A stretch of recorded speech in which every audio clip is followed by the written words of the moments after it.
insya Allah. Kemudian juga terkait kondisi jenazah, saya lanjutkan. Saya melihat sendiri mata sebelah kiri ini seperti ada bekas peluru tembus ke belakang.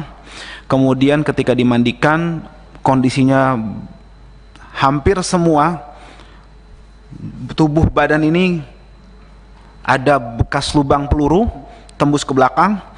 Ada satu juga di kepala belakang telinga tembus ke sini, artinya dia dari samping. Kemudian ada yang bekas luka bakar semacam disiksa di belakang. Kemudian ada juga yang terkelupas seperti terseret atau dikelupas gitu kulitnya. Yang jelas sangat memilukan fisiknya ya seperti itu. Tapi nanti dokumentasinya sudah kita siapkan.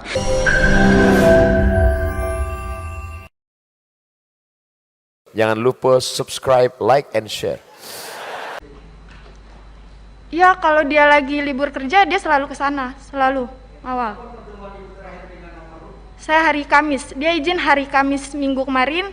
Biasanya hanya 2-3 hari dia berangkat, tapi ini udah lebih nggak pulang. Saya juga dapat informasi itu pas siang hari. Tapi masih simpang siur itu, saya masih belum percaya kalau itu adik saya. Jadi saya masih pas siang hari masih nunggu informasi yang jelas. Sudah.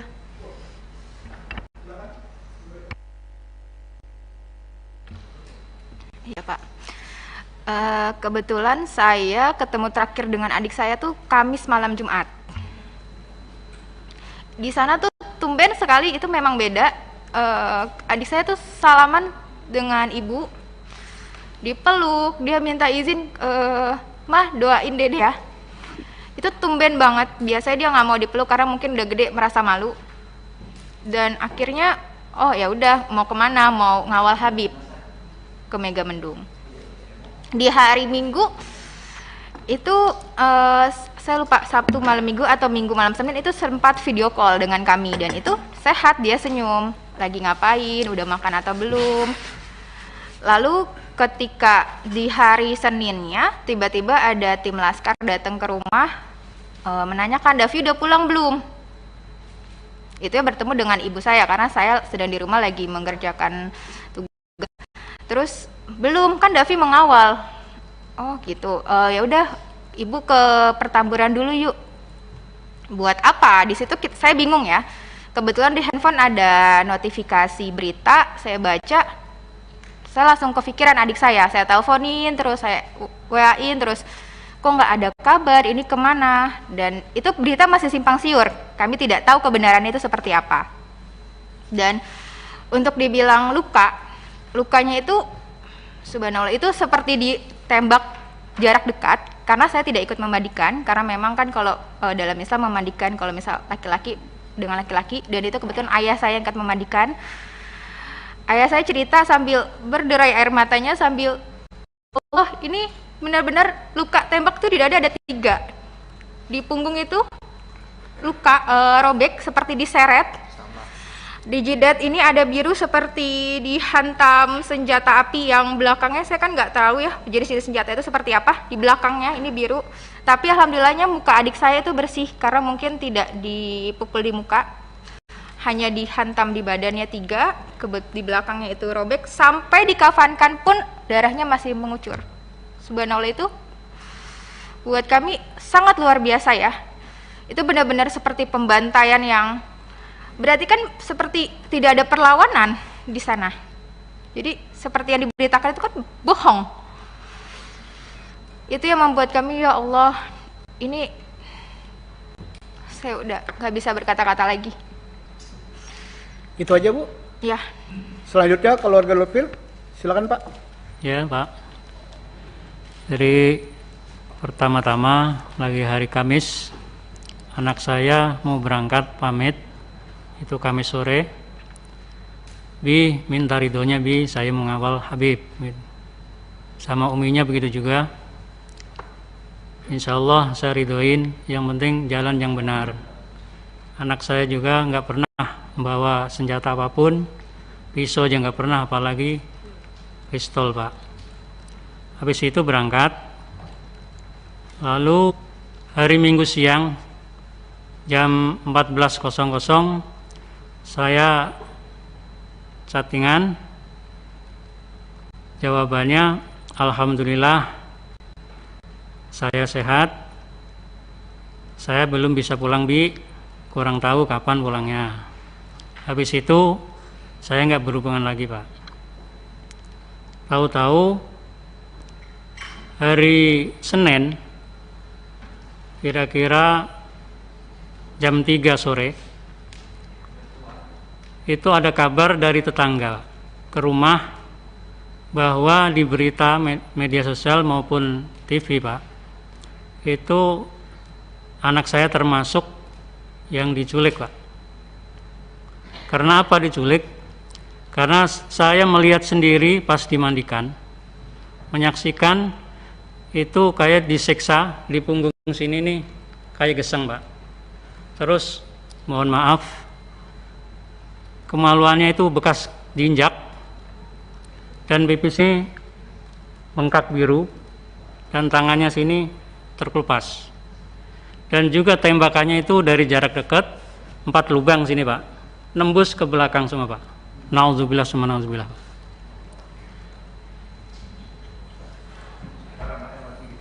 Jadi kulitnya juga yang di belakang sama yang sini itu agak terkelupas lah, agak lebar jadinya. Yang saya ketahui itu mandiin Bang si Aziz. Ya nanti. Jadi menjawab pertanyaan tadi itu cukup. Seperti Oke. itu kejadiannya. Selanjutnya kiri saya, siapa yang mau bertanya, Pak Adang? Atau siapa? Wah, itu sisi kanan saya. Oke. Kalau PKS satu aja Pak. Ya, kalau Bapak bertanya, Santoso. Oke, silakan Pak Santoso. Terima kasih. Assalamualaikum warahmatullahi wabarakatuh. Pimpinan dan anggota Komisi 3 yang saya hormati, Bapak-bapak, keluarga korban tragedi Tol Cikampek. Yang pertama, tentunya saya ingin menyampaikan innalillahi wa inna ilaihi raji'un. Semoga almarhum husnul khotimah dan keluarga yang ditinggalkan diberikan kekuatan dan ketabahan. Bapak Ibu yang saya hormati, tanggal 10 ini bertepatan dengan Hari Hak Asasi Manusia di sedunia, di mana sebelum jatuh pada tanggal 10 ini telah terjadi tragedi di Indonesia yang kita semua tahu sangat menyayat hati, dan semoga kejadian ini tidak berulang lagi. Saya fokus kepada keluarga almarhum ya. Setelah kejadian itu dan almarhum sudah dimakamkan, apakah barang-barang milik almarhum, mungkin termasuk HP-nya atau apa, dikembalikan oleh pihak aparat kepada pihak keluarga? Ini sangat penting, mungkin nanti bisa menjadi pembuktian pada saat proses-proses ini berjalan gitu. Kemudian yang berikutnya, saya ingin menanyakan juga, apakah pihak keluarga atas kejadian ini merasa terancam gitu, atau ada yang mengancam gitu? Karena menurut saya penting juga gitu, karena jangan sampai keluarga Bapak Ibu sudah menjadi korban, tapi Ibu juga terancam, terintimidasi atas musibah ini, sehingga Bapak Ibu tidak bisa menceritakan, tidak bisa menjelaskan apa-apa yang menjadi korban ya dari pihak keluarga Ibu. Saya kira itu pimpinan dari saya, terima kasih. Pertanyaan Saudara Santoso.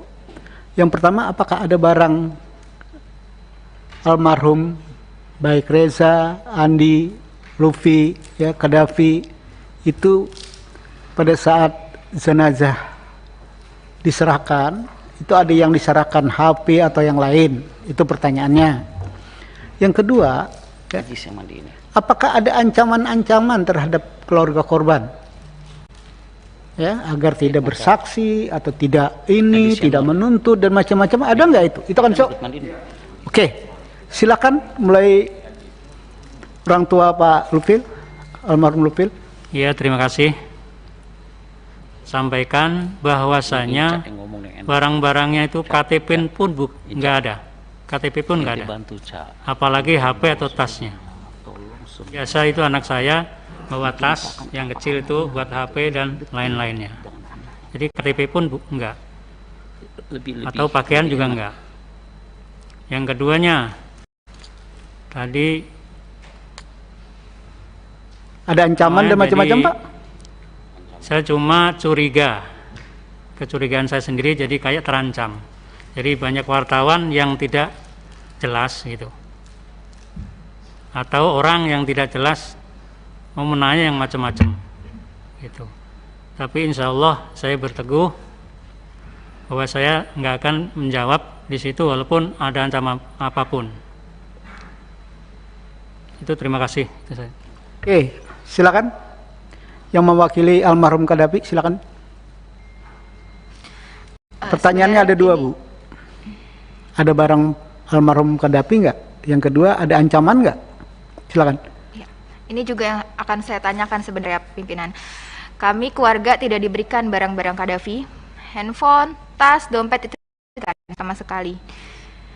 Dan kami juga semalam sempat saya tanyakan, ini apakah memang ada barang-barang yang diberikan? Maksudnya agar kami bisa tahu ya handphonenya, karena di handphone itu juga kan pasti ada foto kami keluarga dan yang lainnya. Lalu untuk ancaman, untuk sampai saat ini alhamdulillah memang tidak ada. Namun sama seperti yang diinformasikan Bapak Lutfi, kami merasa resah karena ketika ada kemarin pada saat di hari Senin, kami kan sekeluarga di Pertamburan semua, itu banyak orang yang datang bilang dari A, B, C untuk menanyakan, sekedar menanyakan, melihat-lihat di sekitar rumah. Itu sangat meresahkan, apalagi kami satu keluarga itu wanita semua. Hanya ayah saya saja laki-laki untuk saat ini. Itu yang saat ini dikeluhkan oleh kami. Gimana kalau misalnya nanti ayah saya nggak ada di rumah, di sana hanya wanita saja, lalu nanti banyak orang yang datang. Ada ancaman nggak, Bu? Kalau ancaman secara langsung tidak ada, tapi hanya ada sekitar melihat, menanyakan seperti itu, pimpinan. Oke, terima kasih, Bu ya. Terima kasih. Silakan keluarga Reza dulu. Sedikit tanggapi satu-satu tapi singkat saja. Nah, ringkas yang saja. pertama, lokusnya itu dari Perumahan The Nature Mutiara Sentul ke arah Kerawang. Tadi dari Bapak anggota Dewan ada pertanyaan demikian. Kemudian selanjutnya memang sejak 2 hari itu di lokasi sudah ada yang mengikuti dan memantau kondisi di Perumahan The Nature Mutiara itu, ada mencurigakan. Kemudian selanjutnya mengenai dokumentasi, kita alhamdulillah menyimpan lengkap video, foto dengan akurasi yang sangat baik. Insya Allah jika memang terbuka untuk kita publish dan kita cross check, untuk membuka tabir ini kita siap. Kemudian juga terkait yang kondisi jenazah, saya ada di iring-iringan pertama terkait jenazah pertama atas nama Andi Oktiaman. Saya juga melihat bagaimana itu diproses. Saya lihat. Bentar. Itu bisa rapat lain nggak nanti kita agendakan? Bisa. Kan Anda menarik sekali. Iya. Bukti-bukti itu kan kita mungkin ada rapat lain ya. Ada, saya mau tambahkan lagi. Ya? Kita juga memiliki saksi-saksi di lokasi rest area 57 yang juga menegaskan bahwa itu terjadi tadi yang Pak Sahroni tadi katakan bukan pembantaian. Itu arahnya tapi bukan di sini, mungkin penjelasan lebih detail karena itu sangat memilukan. Kita ada saksi juga insya Allah. Kemudian juga terkait kondisi jenazah saya lanjutkan. Saya melihat sendiri mata sebelah kiri ini seperti ada bekas peluru tembus ke belakang. Kemudian ketika dimandikan kondisinya hampir semua tubuh badan ini ada bekas lubang peluru tembus ke belakang. Ada satu juga di kepala belakang telinga tembus ke sini, artinya dia dari samping. Kemudian ada yang bekas luka bakar semacam disiksa di belakang. Kemudian ada juga yang terkelupas seperti terseret atau dikelupas gitu kulitnya. Yang jelas sangat memilukan fisiknya ya seperti itu. Tapi nanti dokumentasinya sudah kita siapkan. Kemudian satu, mohon pimpinan perlu diketahui bahwa keluarga awalnya tidak pernah mengizinkan otopsi, dan kita memiliki surat pernyataan itu jelas dan juga tidak mengizinkan dimandikan. Akan tetapi ala kulihal pihak kepolisian melakukan itu sepihak. Kemudian yang terakhir terkait iring-iringan, saya sedikit koreksi bahwa penjelasan bahwa ada yang kabur terkait dengan kondisi-kondisi itu menurut kami itu sangat tidak logis, dan saksi yang beriring-iringan menegaskan bahwa satu mobil itu saja yang ya itu nanti foto-foto bukti-bukti video itu mendukungnya, Mas. Ya. Tadi itu untuk jenazah. Artinya saya meluruskan bahwa menurut informasi hanya 6 orang ini memang yang syahid, dan memang 6 orang dalam satu mobil. Artinya tidak, kalau misalnya ada informasi dalam satu mobil ada 10 orang, itu tidak benar seperti itu. Itu singkat saja. Terima kasih Pak Pimpinan atas waktunya. Assalamualaikum warahmatullahi wabarakatuh.